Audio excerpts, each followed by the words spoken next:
Good evening, everyone. I'd like to call this meeting to order of the Dartmouth School Committee for Monday, January 9th, 2017. Would you please stand for the Pledge of Allegiance?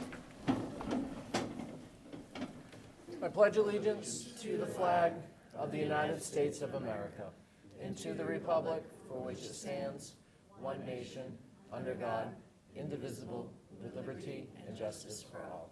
I'd ask you to please remain standing I'd like to ask for a moment of silence for Marianne Betancourt, who was one of our payroll clerks, I believe, down at Bush Street for 22 years. She passed away recently over vacation, so I'd like to ask for a moment of silence for Marianne.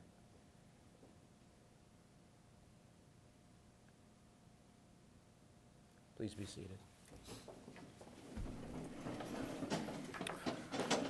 Well, Happy New Year, everyone. Hope everyone had a nice holiday in a new year. I'd like to remind everyone, if you have any cell phones, electronic devices, if you could silence them at this time, as I will. I'd also like to remind you that this meeting is being videotaped by our Dartmouth High School Media Club for future broadcasts on Dartmouth Community Television, as well as our own Dartmouth High School Media YouTube channel. Roll call, Mrs. Boucher. Mr. Nunes? Yep. Dr. Karakotis? Here. Mr. Garth? Present. Dr. Jenkins? Here. Mr. Oliver? Here. And our student rep this evening is Victoria Costa. Here. Welcome, Victoria. Thank you. Thank you, Ms. Boucher. At this time, we've allotted 10 minutes for public comment for anyone wishing to speak on any of tonight's agenda items. If you would like to address the committee regarding any of the agenda items, we'd like to ask you to approach the podium at this time. And I'll take that as a no. Thank you. Next up, I'll entertain a motion for the approval of the regular session minutes of December 12th, 2016. We're not ready for those. That's right. You never included those. We're going to skip right over those and on to Spotlight on Kids. And I believe I'm going to turn it over to Dr. Gifford, who will probably turn it over to Mrs. Massini.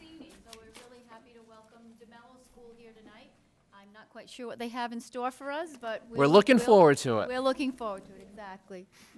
Well, wonderful. We're looking forward to sharing it with you. So good evening and Happy New Year.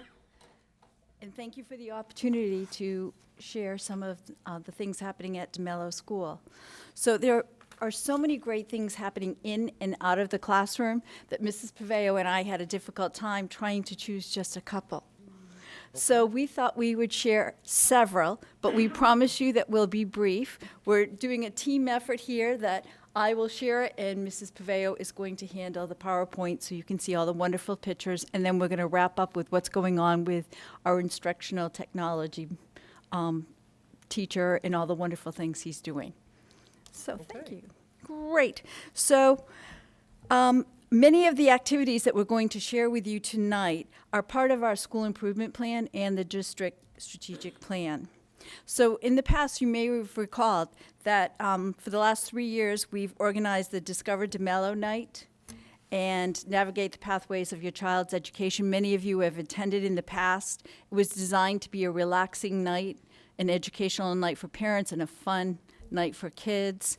And I believe you just looked at me, Dr. Jenkins. I remember you being there one year, too. The children participated in art, gym, and other activities, while parents and guardians attended workshops on a variety of self-selected topics, and it was a great event. But after 3 years, we felt as though it had run its course, and we felt as though we needed to try something new. So using a very similar format, we decided to have kids' workshops.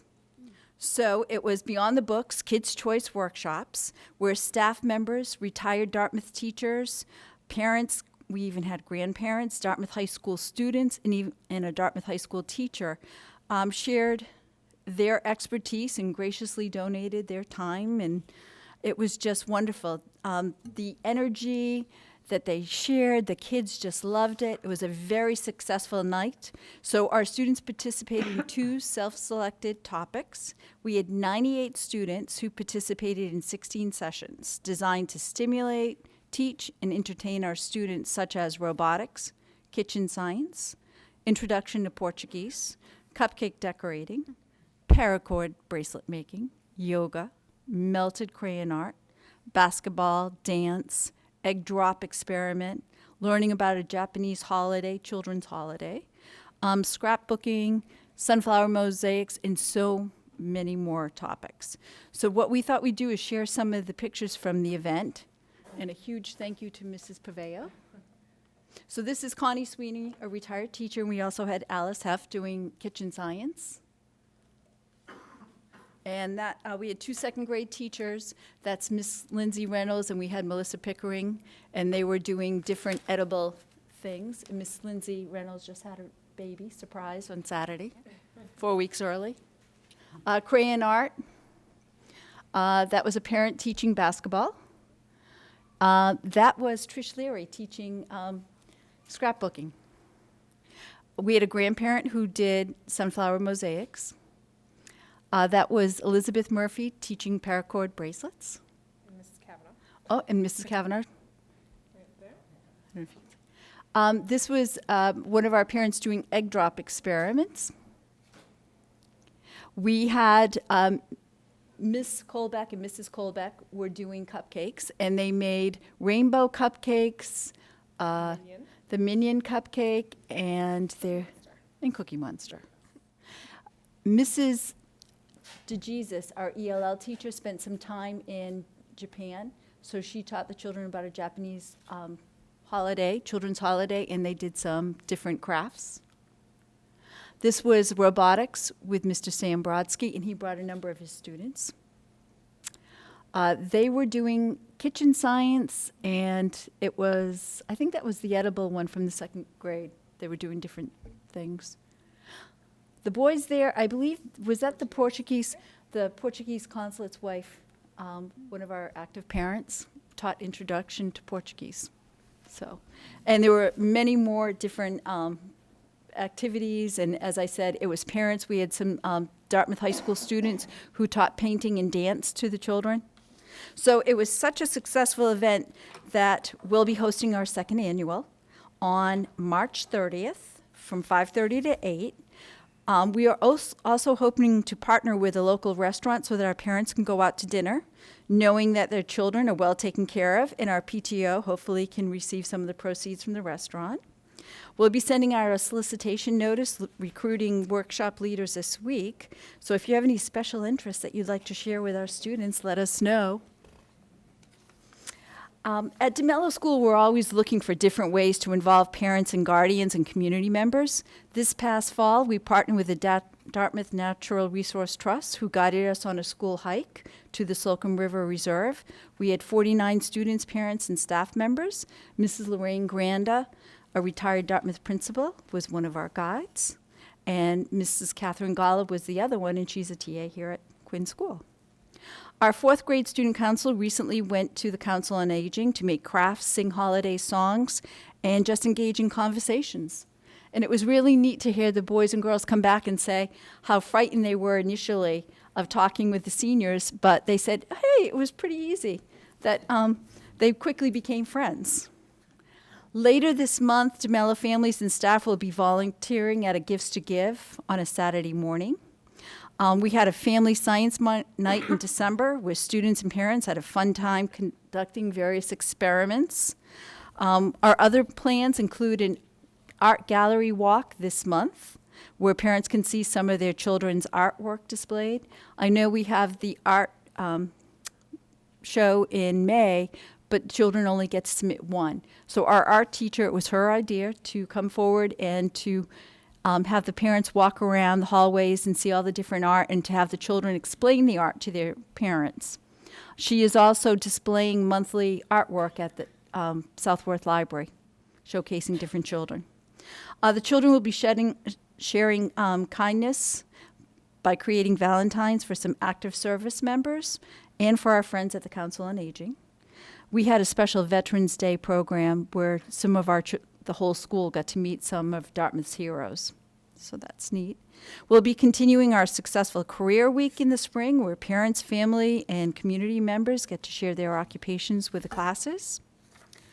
We were treated to a holiday concert by the Dartmouth High School a cappella group. The group was fabulous and everyone was so impressed. The group made such an impression on some of our 5th grade students that they approached me about, could we start our own a cappella group?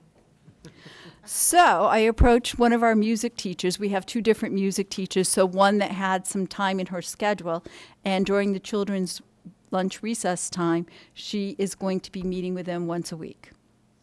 So that'll be something exciting. So she jumped right on board when I mentioned it to her, and she's going to be working with the children, and we'll see where it goes. Maybe it'll be an addition to our music program in the spring. Our hope is to continually create opportunities for people to actively participate in our school community. All these different activities help to deepen the staff's connection with the children, to broaden their educational experiences. So that's one of our goals. We'd also like to highlight some of the activities that we're developing to encourage children to read. In the past, we've been having an annual reading incentive program. Parents loved it. Kids read like mad for 2 months, and then afterwards, it slowed down. So we said, okay, let's regroup here. What can we do? So we have decided to host monthly reading activities to encourage the children to read year-round instead of just a couple of months. And our 1st graders have already Skyped with an author, Joshua Funk, after they read several of his books. We had a grade level bookmark contest and had them printed. I have them hot off the press. Mrs.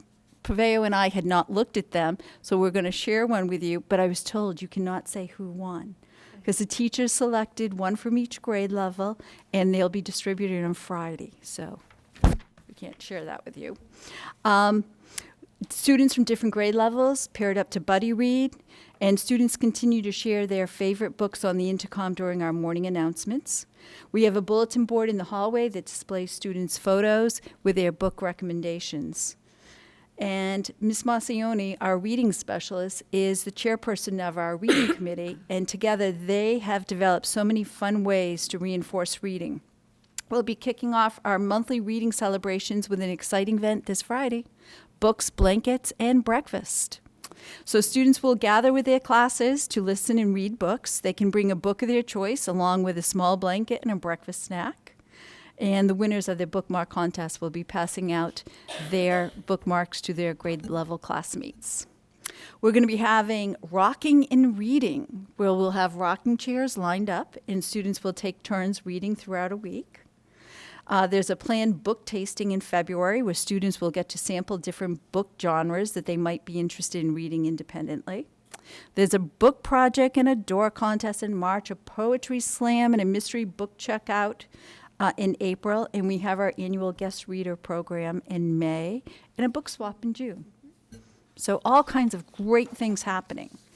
And before I end my portion of the presentation, I'd like to thank Dr. Gifford and Mr. Kiley and the school committee for funding our full-time instructional technology teacher.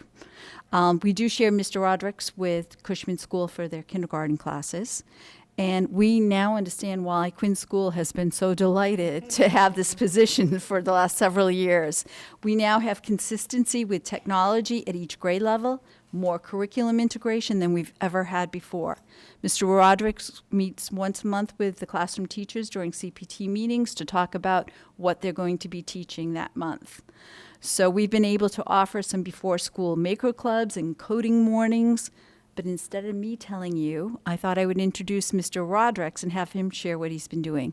He's been loving the elementary school. He came to us from middle school and high school. He cannot believe the enthusiasm, the wonderful greetings he gets from our boys and girls, and the stories. They're endless, so he's been enjoying that.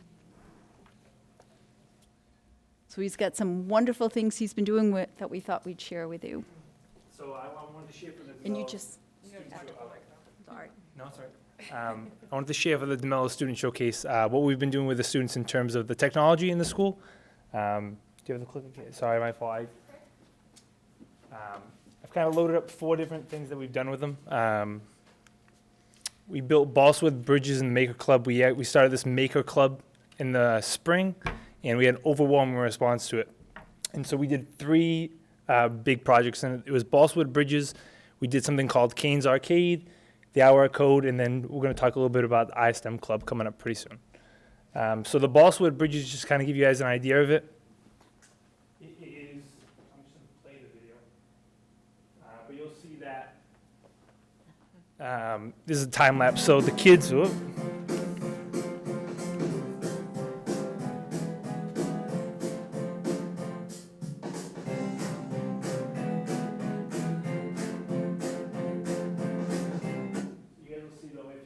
If it played all the way through, it's a quick time lapse of the kids building using balsa wood. And I don't know if you know what it is, but it's almost like styrofoam. And they had to build bridges, and the requirement was basically that they just need to fit 12 inches. So they had to span it 12-inch bridges, and then we put in Harry Potter books into into this little bag on an S-hook, and to see how many they could hold up. So I'm just going to show the video from here because they're pretty hilarious, the kids' reactions to it. You guys see it? So we have Corey.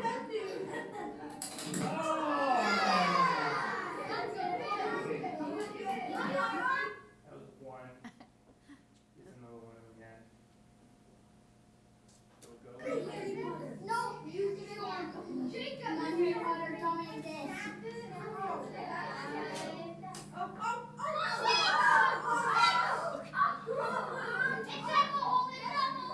Give me one more Harry Potter.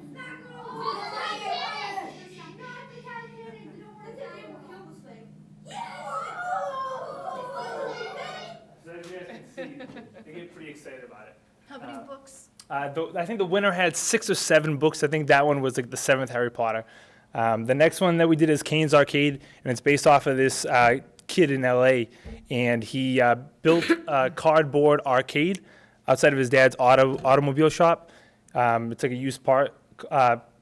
a used parts dealer, I guess, and he just set up out in front. So I had the idea of getting a whole bunch of cardboard from the cafeteria, and they were so gracious to just let us have whatever. And the kids basically just had to build an arcade game out of the cardboard. So some of the kids came up with really cool ones, a little Pop-A-Shot. We had like a little Plinko one that somebody made. A really cool one was these two guys right here. They worked on this one that had like a little like ball, and they put it in, and it kind of shot it into this miniature basketball hoop. It was a really cool experience for the kids, and they kind of just got the chance to explore what they were interested in. There was no like, hey, you're doing this. They came up with it all on their own, so it was very cool. And probably the biggest one that we saw, it was crazy. We kind of said like, hey, for the hour of code in December, we said anybody can come. Just drop off your child in the morning at 8:05, and we'll go from there. And it was a couple of days before we got a couple of emails from people saying like, you're gonna get a lot of kids. And we were like, yeah, do you think so? Like, I think we'll be all right. And we ended up getting like 45 the first day. I think the next day we got like 50, 55. And I don't know if we ended up. I think we ended up at 68. It was like 60. It was something. In the if you guys have ever been to DeMello, the room is kind of, it's pretty big, but like you'll see through the pictures that the kids were sprawled everywhere. Let me see if the video will play, but they were like all over the rug. It was so cool to. We had planned to have it in our cafeteria, but then we discovered we didn't have the Wi-Fi connectivity.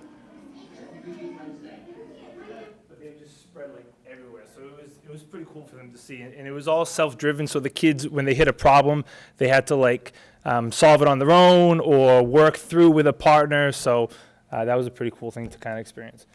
And if it'll go, the last thing that we're planning is the iSTEM Club coming up, and that's across the whole district. So kind of as a promo for that, we're planning on doing kind of like the same kind of problem solving and stuff like that along the way. So other things that we're going to be doing in the future, green screening with the 5th grade. We got a whole bunch of other cool things planned for them. So it's been a really great time, and I really appreciate everybody at the school. Kathy and Katie have been outstanding, all the teachers, and especially my counterparts, Trish Leary, Sandy Chica, and John have been awesome for the whole time that I've been here. So big shout out to those guys for that. So thank you guys. Thank you very much. And you know we could not share this with you because the excitement at school with Mr. Rodericks when he walks into a room, just having another man at the school. The boys and girls just love it. Their enthusiasm for computers. There's so much fun things going on. I walked into one of his classes and they were doing Google Maps at the White House. And do you know there's a Starbucks next to the White House? I was told that by one of the children.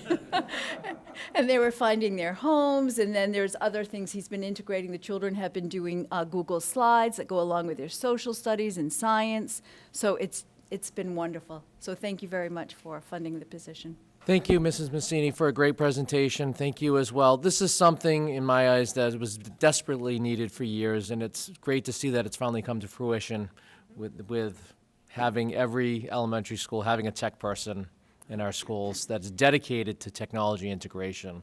And not just technology integration, but doing maker spaces and other types of projects like that. So thank you. Let me see if there's any questions from my colleagues, comments, or... I just want to say I watch all of this and what some of the other principals have focused on their technology also. And to think that there was this major gap that our children were not experiencing these kinds of activities because we didn't have the personnel. I'm so pleased that we were able to have Mr. Rodricks and our other staff in this area, because these are experiences where the kids are got hands-on, they're doing problem solving, and they're excited about learning. That's what it's all about, and congratulations to the way you've implemented the program. Thank you. We've been running these before-school programs, and it's just been amazing the amount of children who want to participate. And that hour of code, we just ran it in the morning. If you can drop off your children. And we said we need to run some more of those after the iSTEM because the boys and girls loved it. And I think it's convenient for parents dropping them off before, and then they're right there with us. Thank you. Thank you very much. You're welcome. I'll give you your. Absolutely.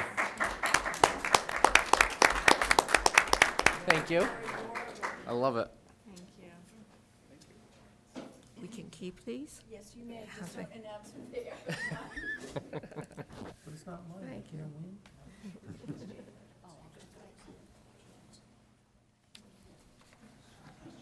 Thank you very much for everyone who was involved in that presentation. Next up, we have a presentation by our own Mr. Robert Parati, our Dartmouth High School Unified Arts teacher, going to be talking to us about video program sponsorships.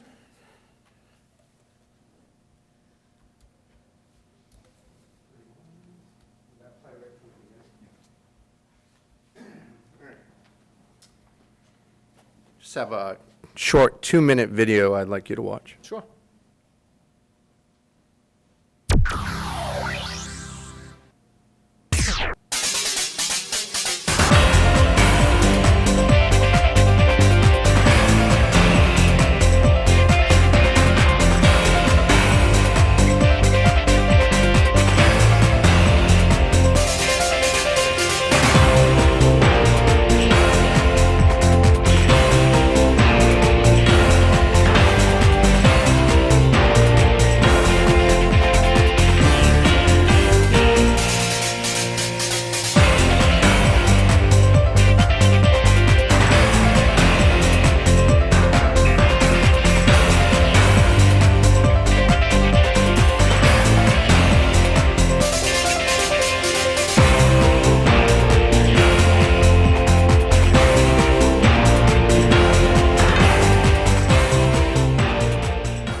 This program was made possible with the kind contributions from the Dartmouth Public Schools committee members. Thank you for all your continued support.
So that gives you a taste of what we're trying to do with our program at the high school. We are trying to create a branded program that is widely seen and widely visible. And now with the opportunity to add sponsorships and underwriting to our programs, we will have the ability to not only continue our programs, but grow them. And in terms of additional equipment, much needed additional equipment that we might need, additional software packages where we can create stunning graphics like you see here. And to be quite honest with you, some of those graphics were created with my very own personal laptop that I had to bring into the school and use because we don't have some of that software currently.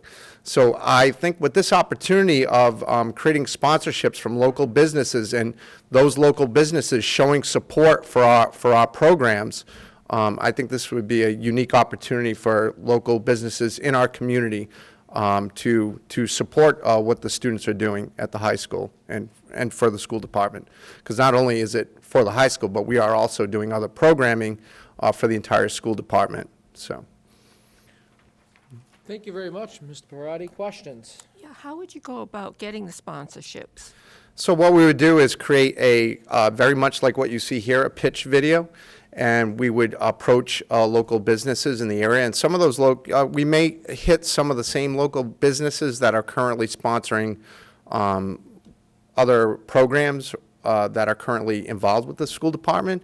I think that might be, I think they might have an interest in sponsoring with us as well, because this is a highly visible type of media, and to have the business logo before and after each program, I think would be big, a big effort by local businesses. So, Well, thank you. Anyone else? any other questions? Dr. Yep. Jenkins? So we've been sort of dealing with some issues that, I'm going to get a little wonky here because I'm a political scientist. But we've been dealing with some First Amendment issues on campus and about the ability of institutions of government, which we are, to select speech based on the values of the institution. So for instance, we're talking about which flags we fly on campus. And we want to say we want to fly flags that are consistent with our values, but are not consistent with our values. And the Supreme Court has consistently said institutions of government can't do that. And so my concern comes around the legality and the potential legal issues that arise about this. Because if someone wants to sponsor something in our school district whose values are inconsistent with our values, I worry that saying no opens us up to potential lawsuits. Because the Supreme Court has basically said, right, you can't do that. And so I'm supportive of this. I think this is great. I just want to make sure that we are on firm legal ground to be able to say if the KKK wants to sponsor a video segment, we want to have the ability to say, no, thank you. We don't want your money.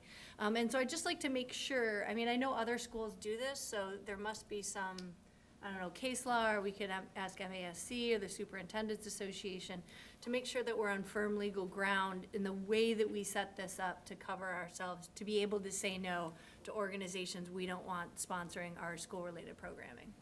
So have you experienced in your past job, have you experienced with underwriting or programming like this? No, in my previous employment in New Bedford, unfortunately, that was not part of the New Bedford cable television station okay. ability to do that.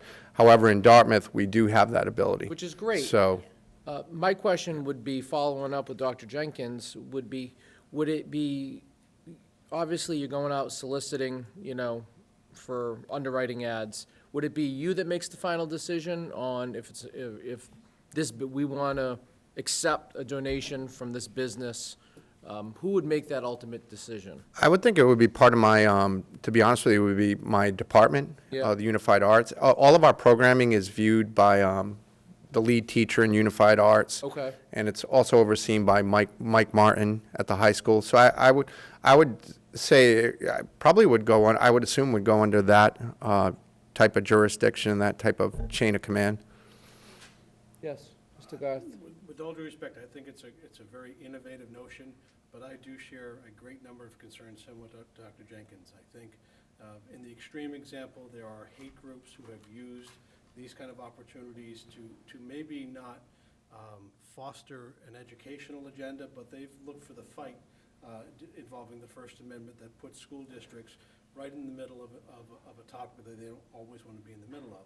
On the other hand, there are somewhat more benign organizations that have a history of underwriting programs through the public sphere. Coca-Cola has been an agency that has been very generous to schools, but they've also made it uncomfortable for schools at some points because their products are not in line with public health regulations and things like that. And the other example I would point out, everyone's familiar with the underwriting that takes place at public broadcasting and the regret that PBS has of its decade-long donations from the Madoff Foundation or from Wells Fargo recently.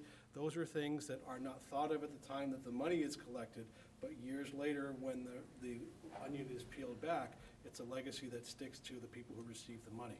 And so I think I applaud your efforts to increase the capacity of our programs. I wonder if there might not be better methods of doing it. Perhaps the foundations that exist in town that have some governance and some history behind them could target money. Perhaps we could do a better job of advocating. Hearing that you're bringing in your own personal software, one thing I know about school budgets, software is a lot easier to purchase than people is at times because it's a one-time expense. Perhaps we need to be looking in those directions to build our capacity rather than opening up a can of worms that could be problematic, very shortly. I just have a question, because I know the Drama Club has their own, like, Playbill magazine that they also solicit advertisers for.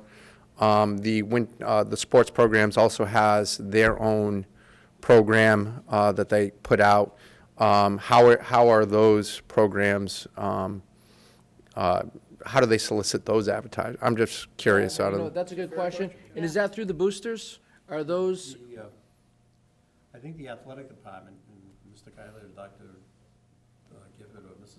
Roy can help me out on this, but I know for like the sports program and everything else, it's almost like they've got an outside firm, an advertising firm that sends out letters to different businesses and solicits that. And as far as like the playbills for the drama programs, and I think our student rep can probably answer this a little better than I can, but I think they go out and they just, the students go out to, friends and family that are businesses and that type of deal. The parents are in business and those things. Okay. One difference, I think, between the two, the booster magazines and the playbills are a passive, if you will, audience that we're reaching. You have to come to us and somehow purchase, either a ticket to the show or the program at the game. What we're talking about, putting it on DCTV, now broadcasted community-wide, and it's a much broader audience that we're reaching, much more attractive to a different level of corporate entity than perhaps we're talking about. And I think, I would even wonder if the town would be comfortable if we're putting it on that platform as well, too. So I think that's one of the differences. So I just want to be clear, I'm not saying that I'm opposed to this. I just think what I would like to see, and maybe some of the issues that have been brought up, is that we need to take maybe a broader look at what sort of the policies are, because it would be better to have something in place to say these are the sorts of advertising and that we would accept, and that would apply across the board. And I think this raises just a clarification that too, issue. it would not be an advertisement, but it would just be a logo, Right. sponsored, and it wouldn't be a legit What sort of advertisement. sponsorship opportunities we'd be willing to accept, what other criteria that we use, because it does take, only one bad decision to Well, create an uproar. I definitely think there needs to be a procedure in place. Maybe not, I Yeah. don't know about so much policy. I'll put air quotes around it, not like an official policy with a letter But or whatnot. for some type of yes. procedures, We have a policy. you do, okay. Okay. But it's specifically to this, some kind of procedure in the place that I think we'd just love to take a look at, to see how the procedure would be to, one, go out and solicit advertisements, and two, how do you make the determination of if the, that's appropriate to be putting their logos in front. I love the idea. I give you a lot of credit for going down. This is a new road for us here. You know, being innovative and trying to find some more sources, funding sources, because with some of the things you're showing us, you know, I can see that the software and the types of hardware that you're looking for, they're not a couple of dollar products. Right. And we'll do the best we can to support you and fund you through the local budget. But just like many of our other clubs and sports boosters and marching band boosters, that, you know, it never hurts to have a little extra money to do what you really want to do. So I think moving on, yes. Yeah, Mr. Chairman, you were talking about a couple of things, and it came to mind. If you watch the sports programs when they're broadcasting, you know, the football games or the soccer or lacrosse and things of that nature, and maybe it's worthwhile talking to these Peter Chase or Dr. Marlin, it always says a lot of times, you know, this broadcast is written by the following underwriters, you know, ABC, you know, businesses A, B, C, D, E, F type of deal. You know, you see their names on a screen, and that's, I mean, there's no, again, no formal advertisement or anything of that nature, just as they're the underwriters that help, you know, sponsor the broadcast. So maybe a discussion with DCTV as to how they do it, type of deal would be. Not a bad idea at all. Would be beneficial. Dr. Jenkins? I just want to wrap my brain around this. So DCTV makes the decision who underwrites the. I don't know, which- okay. Which, that makes me a little nervous, right? Because it's our football, and if they make a poor decision, it reflects on us. So again, this suggests a broader. I have the scope. utmost faith and respect for Dr. Marlin, I do Director of too, but, DCTV. right, You know. we want policies that outlast the person. Agreed, right? agreed. Policies, sorry, I use air quotes around that. I would just like to conclude with saying that, you know, I think it's an excellent idea. I think most of us are in support of it. But I think also the points that Dr. Jenkins had brought up and Mr. Grath, if we could come up with some kind of procedure that's unified across our system, that we're all on the same page, which probably has never been done before. Each one goes off in their own direction. But this might be the time when we would want to just make sure it's unified, and we're all talking the same story. Yeah, I think what we can do, because we do have an existing policy, which I think is pretty thorough, talking about the different kinds of advertising, and it does say, you know, to accept and publish paid advertising under established procedures. What I'm not sure we have anywhere is The procedure. Established procedures, right. So to that point, I'm sure we can develop something. We can also check with legal counsel to, you know, address some of the concerns that you have. Sure. To go forward with this.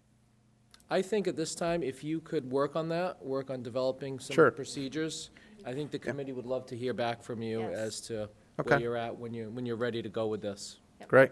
Yeah. Well, Let me also add, if I could, I think we'd be interested in hearing that conversation, not just for this program, but, you know, Right. Yes.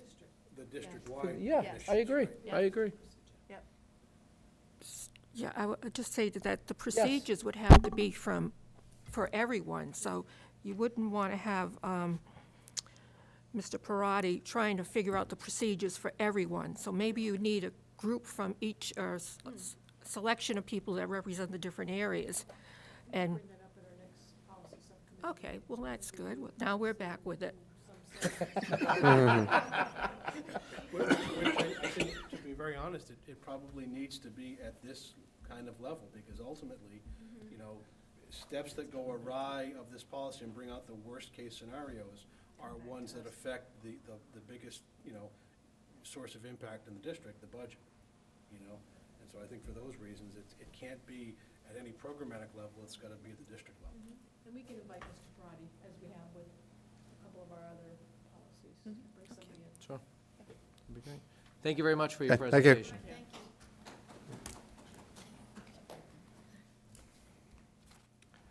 Next up, I'm going to turn it over to our new student rep, Victoria Costa, for her update on what's going on at Dartmouth High School. Welcome, Victoria. Thank you. Good evening, everyone. I'm filling in today for Stacy Hartman, who's actually auditioning for a role in the theater company's spring production of Young Frankenstein. The theater company actually hosted a play in December, Neil Simon's Fools. And for anyone who saw it, it was hilarious. I'm a huge fan of comedy, so I definitely wasn't disappointed. And the theater company never ceases to amaze me, so I'm very impressed with all the work that they put in and what they were able to produce. Also, in December, the high school's a cappella group, Harmonics, had its yearly field trip. It's always taken place during the holiday season, and we were able to go to multiple elementary schools, the Dartmouth Middle School, and multiple nursing homes and assisted living centers. It was a great experience for us as singers because we love to share what we have with everyone. And it's a great experience overall for the people watching as well because it's different for the different audiences that we perform for, because for the younger children, it's something that they can actively participate in, and you hear them singing along. Or in one song, we had a beatboxer, and everyone loves it when we have a beatboxer because everyone's just so fascinated. And then for the people in the older generations in assisted living centers and at the nursing homes, it's a way for them to kind of reminisce on memories that they have during the season. And it's nice to be able to connect with them on that level. And even when they sing along, it's really touching for us. And actually on the same day, the Dartmouth High Orchestra had the Trans-Siberian Orchestra tribute concert. It took place on December 16th. And we actually had two shows. One was at 6 and the other was at 8. Both of them went really well. There was a great crowd, smoke machine, the whole 9 yards. It was awesome. I saw it. I was there for the second It was fun to be performance. in. Thank you for coming to watch. We had a great time. There were students who put in so many hours into that show, both practicing and decorating, baking, because there was a little cookie sale. There were a lot of hands to make that light work, and there were a lot of lights in that show. So that was also something worth noting that we're pretty proud of. In addition, the National Honor Society has continued working with its international charity, the Citizens Foundation, which is based in Pakistan to promote Pakistani education. And we hosted a volleyball tournament in November, and we have decided to host a revenge-style tournament in March for any teams who'd like to come back and play. Bigger and better, that's what we're hoping for. And so that's our major fundraiser. We're also continuing contact with members of the charity and even with some people who have had success stories from it. We'll be Skyping with a girl who's actually studying in the United States right now, but who went through the Pakistani school system that was kind of supported by the charity. So we have a lot to look forward to in regards to that. And at the high school, we are starting to get ready for final exams. The first semester is wrapping up. We're just about starting prep for most students, and then seniors with A's in classes don't need to take finals, which we're definitely appreciative for, because a lot of us are kind of a little bit focused on college right now. It's about that time of year. Many students have started getting acceptance letters, and others, like myself, will be waiting until April to find out where we'll be going. But it's an exciting time for all of us at the high school. It's kind of crazy to be able to see what it actually feels like to be going through it, because for the past few years it's always been someone above us, and it's winding down a little bit. So that just about wraps it up. Thank you. Well, thank you very much for What's going on? bringing to our attention all the activities there, and there's a lot of them, that's for sure. And that concert was phenomenal, if anyone else had a chance to see it. Thank you, Victoria. Welcome. Next up, in your package, you should have received 3 separate attachments for requests on our consent agenda. We can take them individually, or we can take them all in one lump sum. What's your pleasure? Mr. Chairman, make a motion that we approve all 3 items on the consent agenda, that being the Dartmouth High School Winter Color Guard to go to the WGI Championships in Bethlehem, Pennsylvania in March, and Dayton, Ohio in April. The DHS Indoor Percussion to go to World Championships in Dayton, Ohio in April, and the DHS Advanced Art class to visit several museums in New York City in May. Second. So I have a motion by Mr. Nunes, a second by Dr. Jenkins. On the motion, discussion. Any questions? I'll start with Mr. Garth. I think all 3 of these are, acceptable uses of our time. The question I have is with the form that we keep getting for these requests. Okay. I've been on the school committee now for almost 3 years, and I've yet to figure out what the actual cost that a student is forced to pay to take part in one of these exercises from moment 1 to the end of the trip.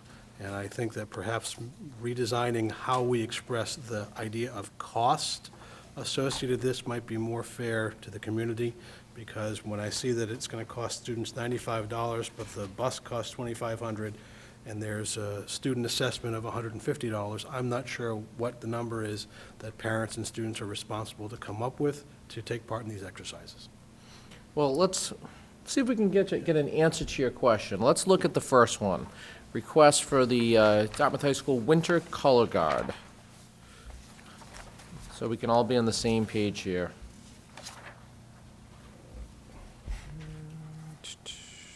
Consent agenda, Winter Color Guard.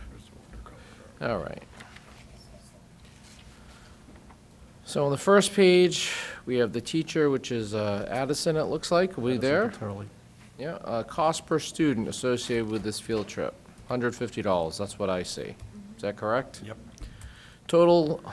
Anticipated total transportation cost is $2,750. Okay, then we continue scrolling down. And then, right, you come down here, and then we have another cost associated with the field trip, $850 per student.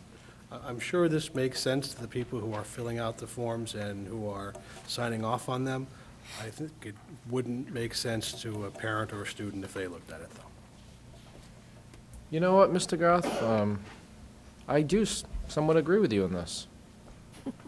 And I think we really should look at just simplifying the form a little bit. Is that a possibility?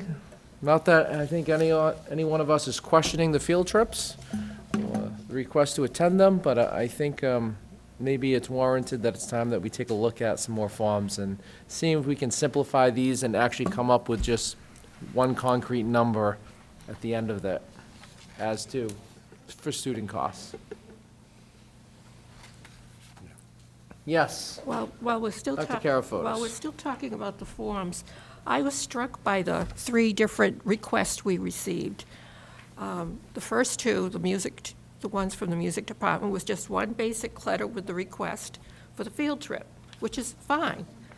But the art department's request had all of the standards it was going to be meeting, what are the goals of the whole trip. I mean, I don't see any equity in that. I mean, I would prefer something that, if it's the first time they're going somewhere, I can see them being very specific about the purpose and what is to be gained from the trip. But like if you have, and I don't know if they still do it, but like for instance, 4th graders probably go to the Whaling Museum, or 3rd graders going to Plymouth Plantation. I don't see the need to do the long form for each request. And then you have some that just write a letter. I don't understand that. just thought it could be checked into. Not that I'm looking for everybody to do the long form. No. But, I know they have to go through the standards and look, well, how does that meet the standard of the trip, so. Well, maybe at our next meeting, we could just kind of have a conversation, Dr. Gifford, about field trip forms and, the different types that are out there and what the expectation is, especially for the ones that at least the committee has to approve, that there's some kind of updated and simplified form. Take a look at it. Perfect. Any other discussion on the original motion? Yes, I just- Dr. Jenkins. I didn't get the attached itinerary for the art trip. I just want to know it so I can duplicate it. Because I'm not really clear how they're going to get to the 9/11 Museum, the Met, to Williamsburg, Brooklyn, to a play, and across New York in one day. So I just want that itinerary so I can duplicate it. It seems very ambitious for one day. But I think it's So great. you want it for personal reasons? Maybe I'll just go with them, yes. Any other discussion? It's off-season. Chair hearing none, all in favor? Aye. Opposed? Motion carries unanimously for all three. Thank you, everyone. And it's always good to go back and revisit, see if we can streamline our... I'm sure there's a history behind it that made it such, but it's time to write a new history. We're a new committee. Next up, under new business, everyone should have received in their packets the executive session minutes of August 24th, 2015, September 14th, 2015, September 28th, 2015, November 23rd, 2015, January 25th of 2016, February 22nd of 2016, and April 11th of 2016. These are up for release. The motion here this evening will be to go ahead and release these executive session minutes. Does anyone have any comments, questions, concerns over the executive session minutes that were included in your packets? Motion to approve release. Second. I have a motion by Mr. Nunes, a second by, I'll go with Dr. Karafotis, said at the same time. Any other discussion? Chair hearing none, all in favor? Aye. Opposed? Motion carries unanimously. I should have asked just one question. These will be available how? If someone wants to, well, right now, the minutes are posted on the, Yes, they are. are they up to date? I'm not sure, or fairly? Yes, they Okay. are. Maybe not November. Okay. These That's will- fine. We won't hold you to the fire. Thank you. Now be attached to whatever meeting they took place at. I don't see why not. Okay, all right. Yeah, absolutely. And I do want to thank Mrs. Boucher for Yes. spending the time of going through and, I'll continue on. thank you. Next up, I'm going to turn it over to Mr. Kiley for our FY18 through FY22 Capital Improvement Plan update. Thank you, Mr. Oliver. So we have one notable change since the last time we talked about this. So we've added to this list the Dartmouth Middle School roof. We know we've seen that before. We received funding in both October of 2015 and June of 2016 for this project. We currently have $4,250,000 allocated that was approved at town meeting for the project. The current estimated cost, so we're working with the MSBA to determine the cost of this project. They appointed an architect and a project manager. We've been working with them. The current estimated cost now is up to $5,894,699. Ouch. It's $1,645,000 more than we have right now, which puts us in a difficult situation. So our hope was to be approved at the February 15th MSBA board meeting to move forward, and the next day have an ad in the Central Register, in the newspaper, and open bids by the middle of March to have bids open for the project and to proceed with the plan of doing it in the summer. Unfortunately, at the moment, we don't have enough money to meet the expected budget cost of this project. So there's a couple of things that we're going to take a look at. We think that this estimate is high, but I don't think it's $1.6 million high. So one option that we're going to consider is to look at a partial project in the short term, which would potentially open up the opportunity for us to do a project with the 4.25 million that we have, with some alternates built into the bid, so that if the bid does in fact come in less than what this $5,894,699 that is projected, we may be able to do some alternate additional sections of the roof. That's not ideal, and we don't even know yet if the MSBA will buy into it. We're meeting next week to discuss it further. They may decide that another option is better, which maybe just delay the project for a year. The problem with delaying the project for the year is construction costs are going to go up, probably both materials and labor. Interest costs are likely to go up based on the economy and where interest rates are going to go. And more leaks will be developed. And it doesn't solve our problem, right?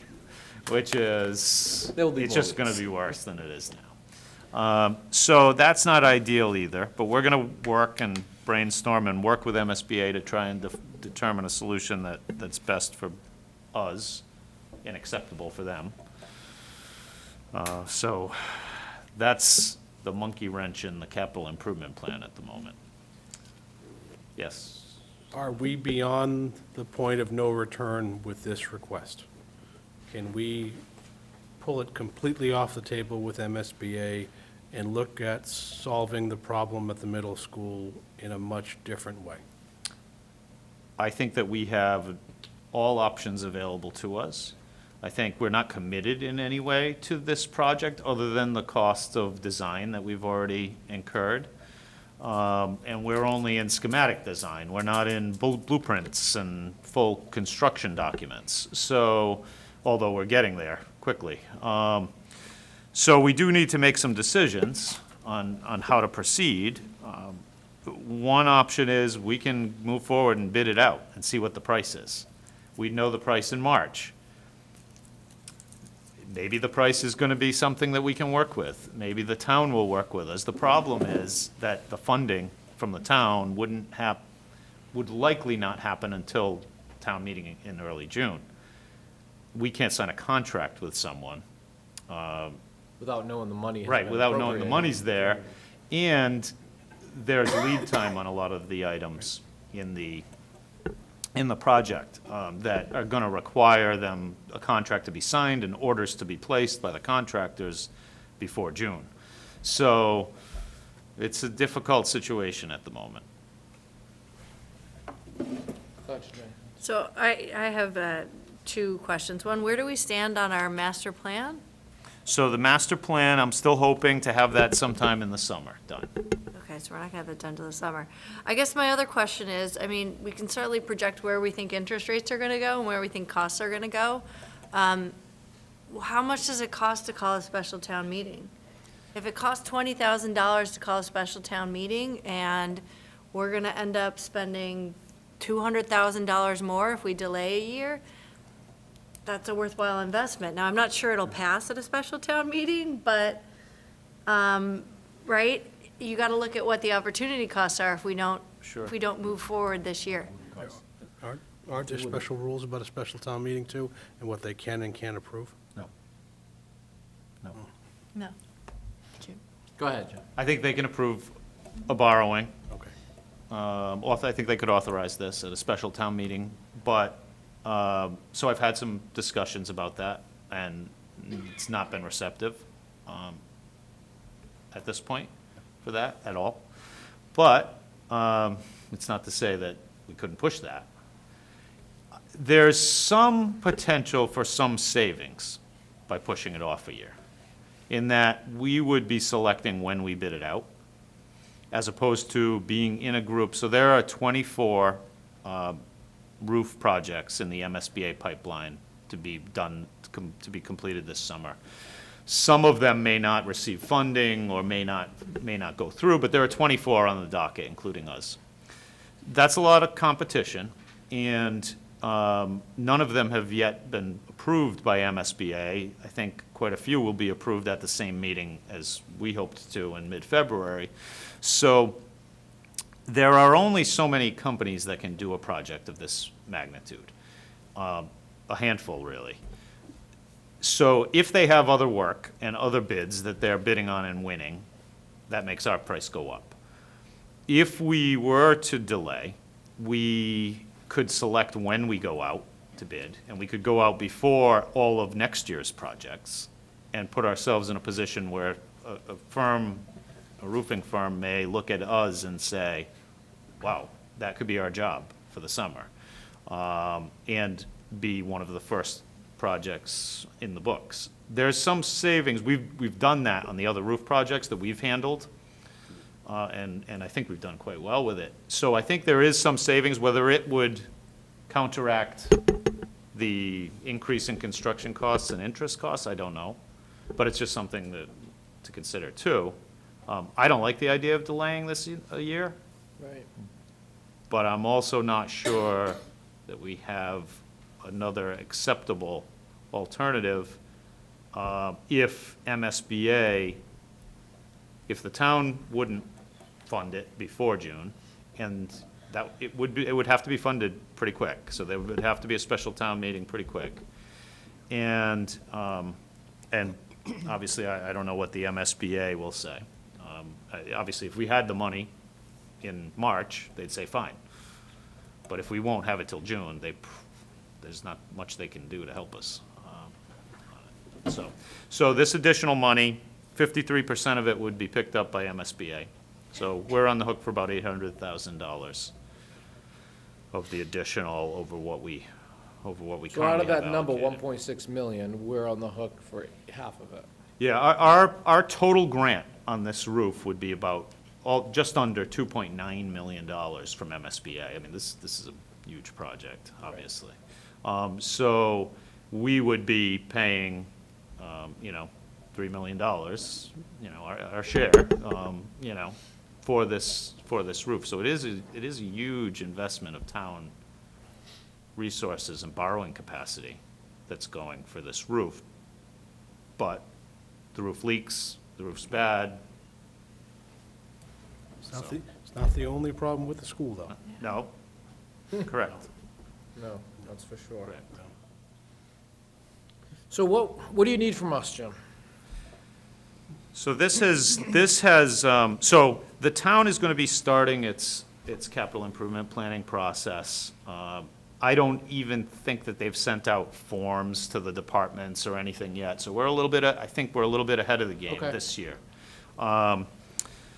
However, usually we meet sometime in January with the capital improvement planning committee, and maybe that'll be pushed till February this year, I'm not sure.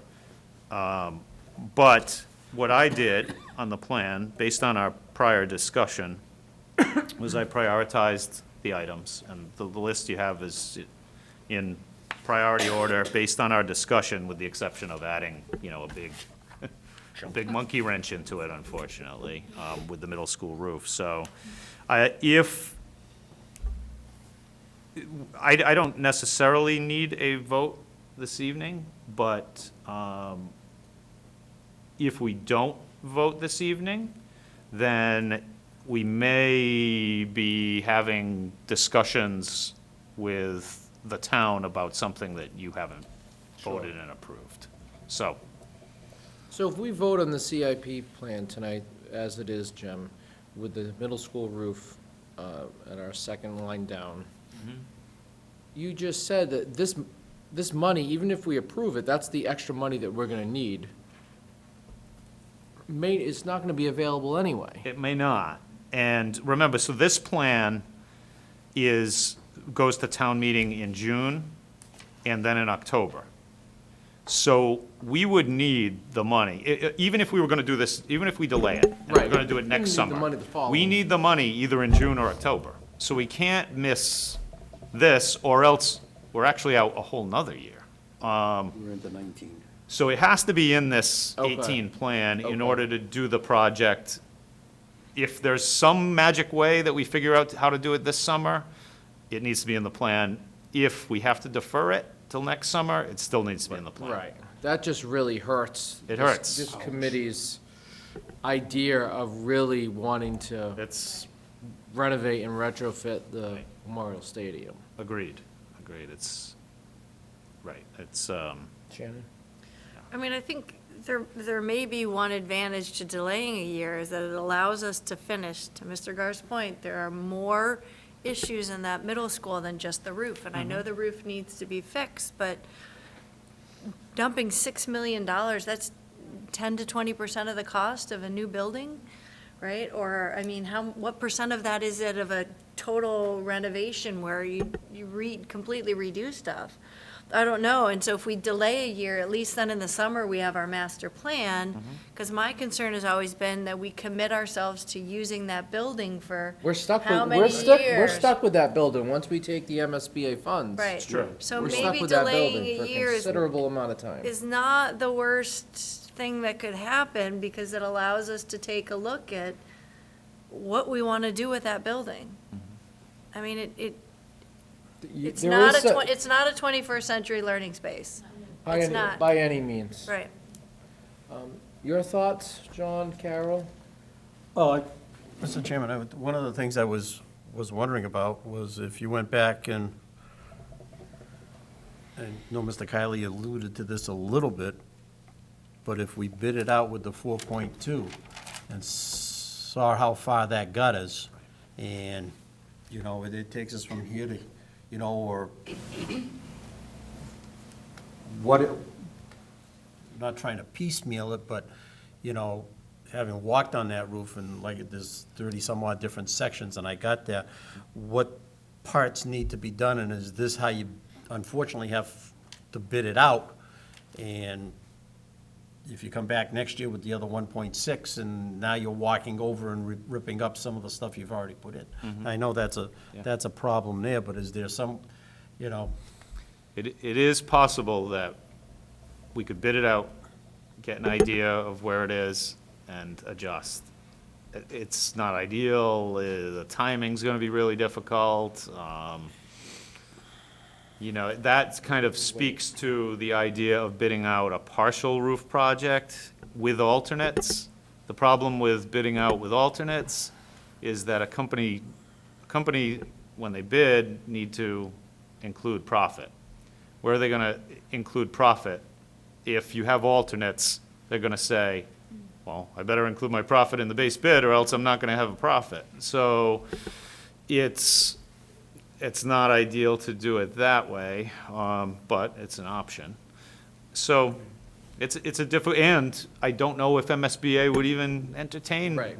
that. You go back to that. And we're gonna be meeting to discuss that next week, but Mr. Goff? But it still doesn't escape the fact that we are now aware that 10% of the cost of a new building has to go into fixing the roof, whether we do it piecemeal or not. And it raises, that problem does not go away, you know, because it is about a $6 million cost to fix the roof, okay? Whether we do it in two parts, okay, or one part.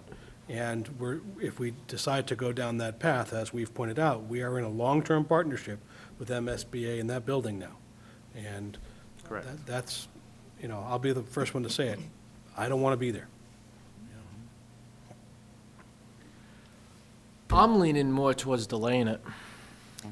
I mean, I still think we have to put this, We've got to we put still it gotta in there put for it the in the following capital year. plan. For the following Yeah. year. That- It's so gotta it be doesn't in change- for what's here, but Right, it doesn't change it. I don't think we should try to bid it out piecemeal. I agree. So is everyone, Excuse me, we can delay it and still have the support from the state? we believe that MSBA will support it being delayed a year. And if we decided to do as much as we could, and then try to do the rest the following year with the MSBA? That we don't know. Okay. That, I think not. I think they're gonna say, no, we're just gonna do one project and get it done right in one chunk. But it is possible that we could convince them otherwise, but. The other reality is, we are going to have a master plan in the middle of this cycle. Right. Which means the possibility that this cost undermines that plan or is in contradiction to it, which now gets us in hot water with MSBA. True. Anyone else?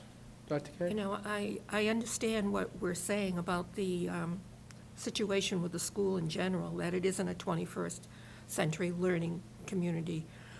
But, you know, I'm concerned about the kids who are with us now. And the fact that the town has never been one to support a building, which I would hope maybe would change. In the past, it's been so tough to get money for the educational community. I'm just worried about what's going to happen. So it's a tough situation. I mean, I wish we could say, no, let's not do the roof, let's put it toward a building. But by the time you get the, you know, the plan, Oh, yeah. and whether or not anyone's going to accept the plan, and then go out, we're talking about 5 Years. yeah, Years. it's not like New at least. Bedford, they just put them up, you know? Jeez, I could never figure out how they could do that. Because they get 90%, so it's, 10 cents on a dollar. It's very easy So for that's how them. that works there. Yeah. So let's go, go ahead. One last dumb question, which I'm good at anyway. Is it feasible to bid the complete project out with a caveat that says,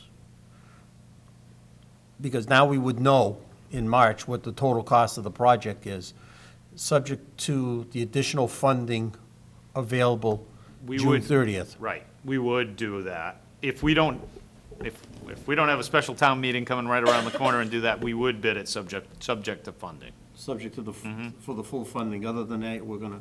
Yeah. The problem is, so you bid that out in March, you you open your bids, you have 30 days to award bids, you have no money to sign a contract. I got all the logistics, It's not great. You could delay the bid and open so that it coincided with town meeting, but that's not great either, because then you don't know how much you really needed, and, I'd also worry about who's going to bid. Of course. in a At month- that- in a at month. that point. At Oh, that point, at that time, it would be horrible Right. time to bid, yeah.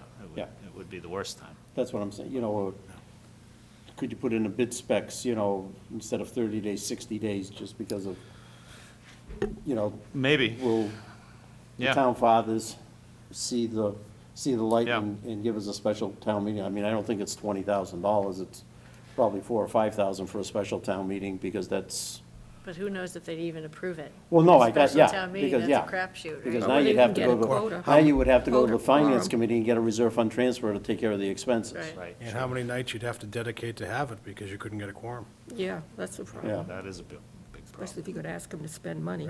yeah. No, all good points. So going back to the initial document of the CIP that Mr. Kiley presented this evening, does anyone have any comments or questions? Are you comfortable voting to accept this plan as is? Mr. Garth? I wonder if we simply change the priority order. Okay. Let's have that discussion. I think we're all on the same page. There's a solution that needs to be had there. Yep. The options right now to solve that problem don't seem to be as apparent.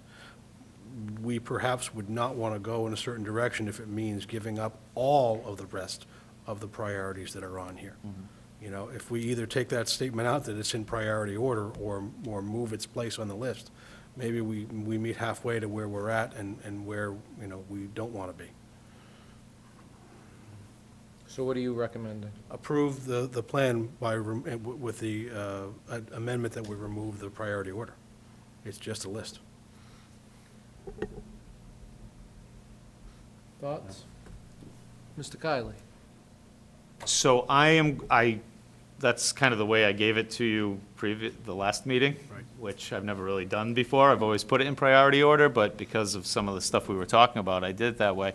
The problem is with that, and I'd love to do that, but I need to go to the town side and say, this is what we want, or else it's a free-for-all, and there's not a definition of what we're looking for that's gonna be good enough, and we could risk all of it, I think, if we're not committed in a certain direction.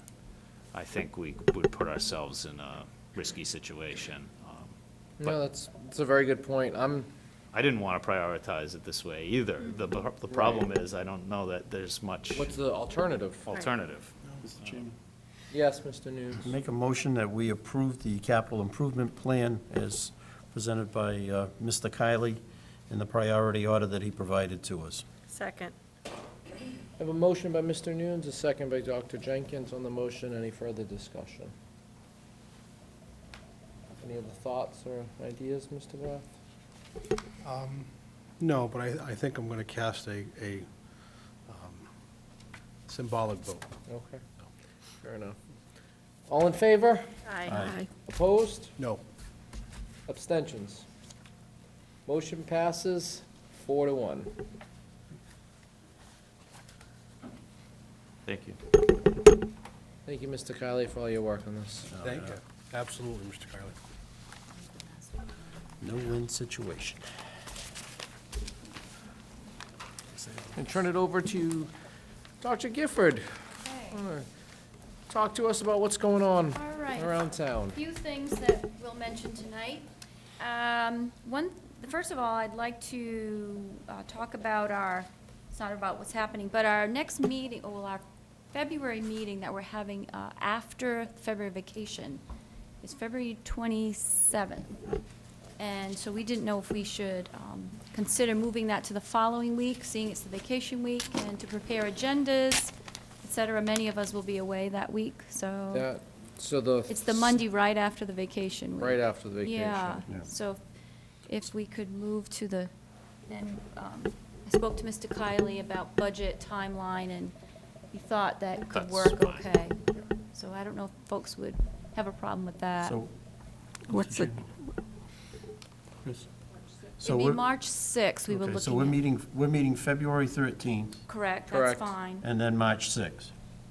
Yeah, because we had the Well, 27th. We've got Proposing, the 20th. we're proposing March Yeah, 6th. March 6th, yeah, I'm good We're with that. proposing, Yeah. because again, many folks will be away, and to get the agenda and materials ready, we thought That's that would fine. be a little difficult. Yeah, I won't be in the country until late Sunday.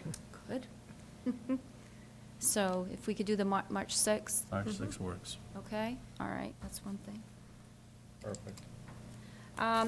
So anyway, we have some more work coming up with our emergency management plan, as you know, that rolled out. We did some work with that. We have a committee meeting coming up this week or next week, I can't remember, but we'll be planning for an informational night to kind of present some of the highlights of the plan, the different things, what ALICE means, what shelter-in-place means, why we use a bomb threat guidance that's produced by Mass State Police, et cetera. So for parents, any community members that want to come. So we're planning a March date for that, and committee will be meeting this week to kind of go over plans for that, as well as some of the things we want to do in our schools. We looked at some, what they call the go bags, if you will, or things like that. So more work is being done on that. Our ELL access testing has been going on in the district, so that's a lot of work for our ELL teachers. We've been working on our coordinated program review work. Michelle's been working with our administrators and helping them plan for what to expect when the visit comes, et cetera. Okay. So that's, an audit of civil rights, et cetera, all the different things that happen in the district. Tonight, we have Healthy Dartmouth was presenting Hidden in Plain Sight over at the high school. Lots going on with that still. We have been preparing and running suicide prevention training. As you know, the state it's a new requirement, a new training that we have to provide. So Ms. Roy has been working really hard with our counselors, et cetera, folks like that, to prepare that presentation. The high school did have theirs, and the rest of the schools are being planned. Excuse me? Up and coming. Who would participate in that training? Everyone. Everybody? It's a new requirement that we have to train all, is it every 3 years after? Yeah. A K through 2-hour 12? training. K through 12? Yes, yes. Another one, you know, it's always something new. I know. We have a peer leadership group has started at the Quinn Elementary for grade 5 students. So I was able to talk to Kyle Granfield about that, and I guess it's really taken off really well, and kind of like a student council, if you will, but the kids are really excited about being able to be part of that. There's certain criteria, they have to get recommendations, so we're really kind of excited to see where that goes, and if they then branch it out to additional grade levels after that. And the last thing I want to mention is, I know Mr. Roderick's mentioned it about the iSTEM groups that we're starting this week, I believe. We talked about it today. As you recall, we posted for facilitators, and we have 2 groups at each of our elementary schools, a K2, is it? K2, and then a 3-5. From what Ms. Oliveira said, we had 110 spots open and about 250 applications. And it's a first come, first serve.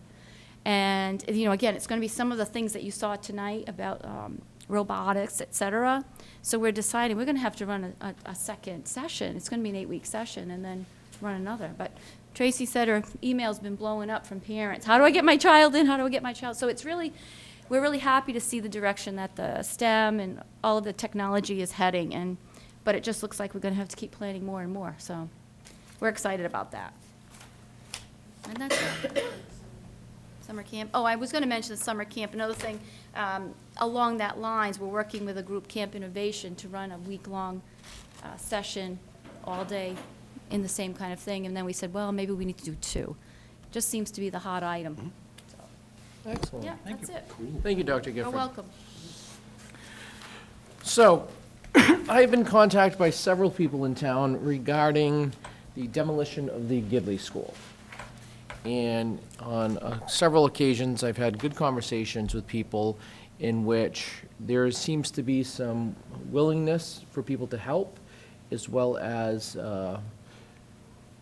I think it would be appropriate to do some type of recognition of the Gidley School before it was closed down, before it is demolished. So for those of you out there who don't know, I believe it's sometime during the month of February is the planned start of the demolition of the Gidley School. And what I was told in an email from David Cressman, the town administrator, is that working with the architects, they plan on taking I believe the Gidley School name that's in stone, as well as with the year it was built, I'm not sure, or some of those features, and removing them before the demolition and including them in the new police station, which I thought was a very great idea. Some of the other things that some residents have brought up is maybe in the new North Dartmouth Library, when that is finally built, that maybe there's some type of display or memorial of the Gidley School with pictures, some artifacts from the school, just recognizing it and memorializing it in the new North Dartmouth Library. What about the potential for repurposing some of the material, like bricks and things, for pathways and things like that? Yeah, Is I that do feasible? know that in his email, there's plans to salvage 200 bricks Okay. and clean them. Yep. So there is plans to save 200 bricks for whatever purpose we could use those for. So those are in there. So clearly, any type of memorial that we do, they were looking, David Cressman was looking for someone to kind of take the lead on it, and I offered, because I have nothing else to do. I offered to kind of take the lead on this and try to put it together. Mary Lou Clark, one of the former assistant superintendents in the district, has also been willing. She shared her retiree email list with me for some of the retirees, Lorraine Grander, as well as, I believe, you got them on? Okay. Dr. Karafotis. And Dr. Karafotis as well. And I'd love to sit down with Carol at some point and have a conversation. At this point, obviously, it's got to happen quick because it's in February. My thinking is that we have 2 options. We have an option in which if we make it part of we have a quick school committee meeting, and then we have a kind of a memorial right after it, whether it's in here or in the Quinn Auditorium. So this way, we're not coming out, like Shannon said, more than a couple of times a week. So we could do a quick school committee meeting, maybe on a February 13th meeting, is that a possibility? And then immediately following that, we have a recognition memorial ceremony, maybe in the auditorium. Or we could do it on a completely separate night. I would be more than willing to set up the contacts. I'm thinking no longer than like maybe 25, 30 minutes. Have a couple of speakers talk, maybe someone from the Gidley Farm family. I don't know if any of you know the Waits, but their family there. Try to get a hold of, I believe her name is Marge, who still is one of the original descendants. So there's a possibility there. Maybe we could get our own Dr. Kara Fotis to say a few words. How many years were you principal there? Oh, probably about 10. Okay. Yeah. So I'm sure you It have was some a fond wonderful- memories. Wonderful building. So I just think that it would be, people in town would appreciate it, especially those students who attended it, who still live in town, as well as those staff members who work there.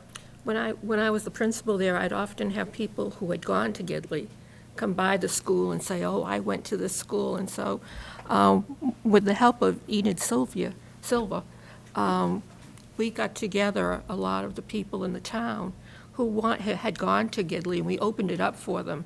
We had a reception in the cafeteria auditorium, and then we let them walk around the building while classes were in session, and it was just a great opportunity to bring people from the community in. They loved that school. It's a special place.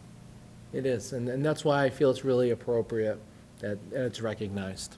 And I think it was more like 15 years, but who's counting? I wasn't going to say it. Yeah, I know. Dr. Jenkins? So I was just thinking, and I'm pulling this up, we have, we're running this spring, a Public History in America course at UMass Dartmouth, and they're engaged in sort of curating and archiving public artifacts of history.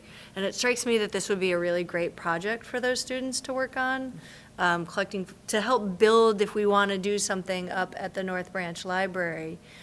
They could do interviews, with people, they could do oral histories, they could collect photos, and they can help us build that archive as a professional project for them.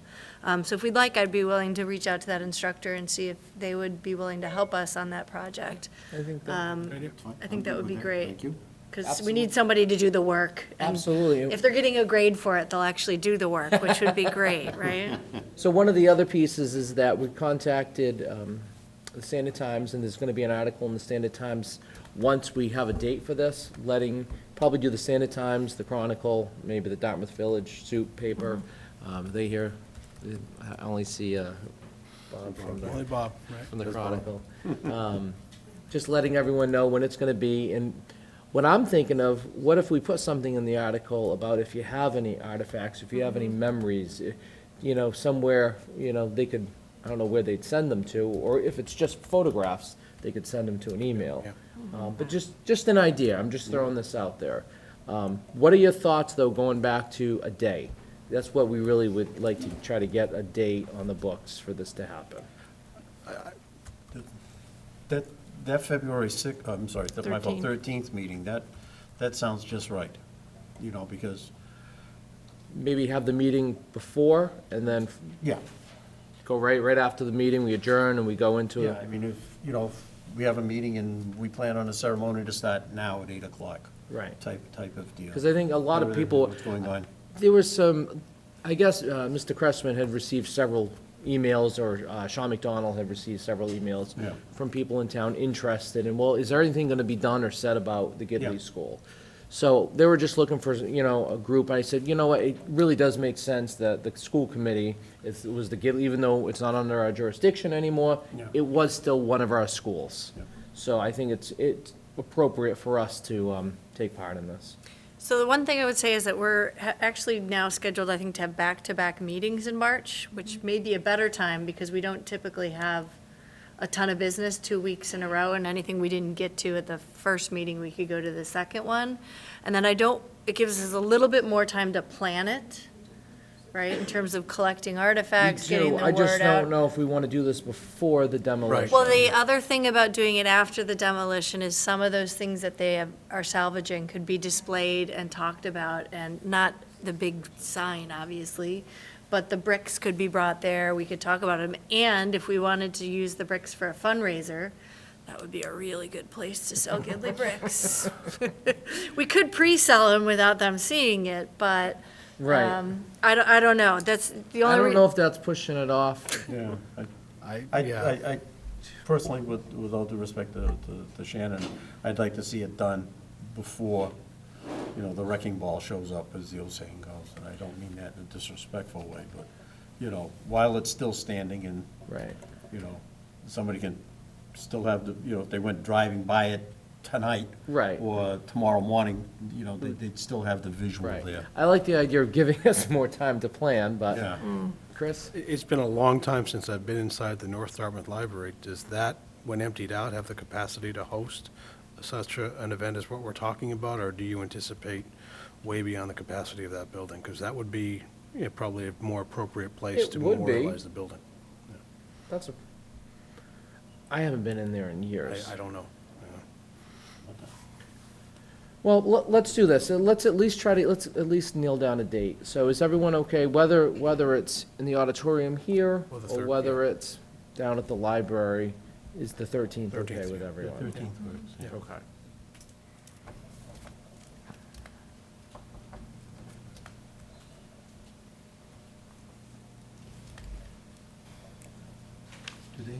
Do they have a meeting room at the North Dartmouth Library? I don't know.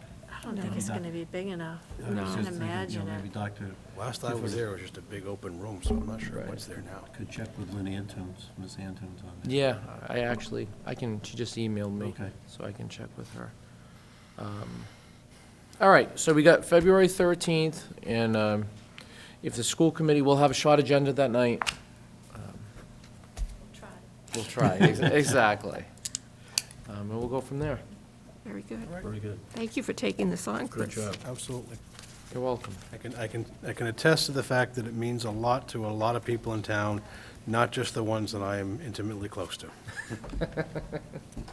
Agreed, it does. And I think it'll be, people will appreciate it. And that'll be great if you could, Yeah, I'll contact her and let you know. and then this way, if we start receiving artifacts, They can start curating, yes. Absolutely. I'm sure the library director would appreciate that. Okay. For tonight? Okay. Okay, That's not good. Okay. fair enough. I have to give kudos to Joan, though, because it is 8:06, and she said that we would be ending at 8:05 on the agenda. It's like she has ESP.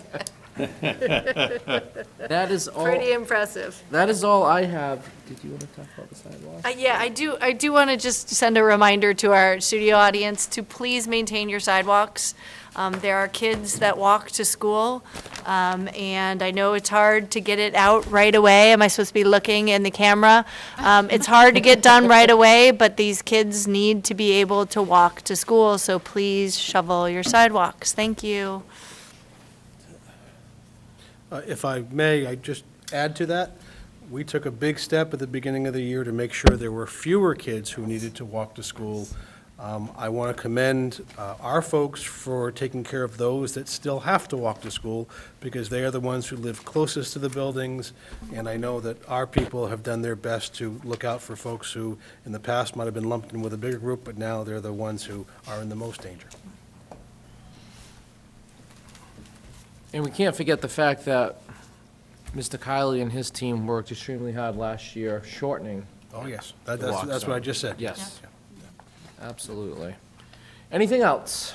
And just one thing, Mr. Chairman, I think our cheerleaders are headed to Dallas, Texas, the end of the month for their national cheerleading competition. We approved that back in October, so just want to wish them good luck as they head there.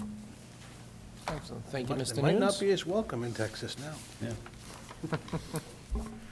When's our next meeting, Ms. Boucher? January 30th. 30th, yeah. Thank you. So our next regularly scheduled meeting of the Dartmouth School Committee is January 13th. 30th. January 30th. That's February 13th. January 30th of 2017. At this time, I will entertain a motion to adjourn. Motion to adjourn? Second. We have a motion and a second. All in favor? Aye. Opposed? Motion carries unanimously. Have a good night, everyone.